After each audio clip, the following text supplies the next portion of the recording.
There are 6 imprisoned journalists from the region on our census this year, 3 in Cuba, 2 in Nicaragua, and 1 in Brazil.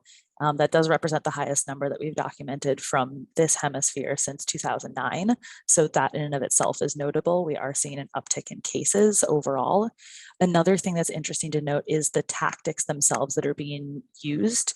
The majority of these cases, with the exception of the ones in Nicaragua, are journalists that are under some sort of restrictive house arrest, or some sort of, in Brazil, it's called an open regime. But essentially, the journalists may not be physically in a detention center, but they are still being prevented from doing their work. They're being prevented from going about their daily lives.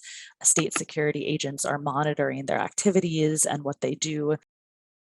One of the clearest examples, or certainly one of the most comprehensive examples, comes from Nicaragua. Obviously, Nicaragua has been a really difficult environment for the independent press since 2018, when there was a wave of protests and a subsequent government crackdown.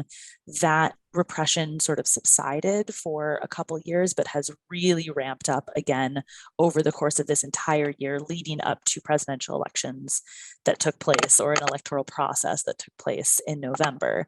But we've seen authorities in Nicaragua use just about every strategy in the book, from imprisoning journalists, from calling them in for interrogations in relation to criminal cases, sending police officers to stand outside their homes and intimidate them.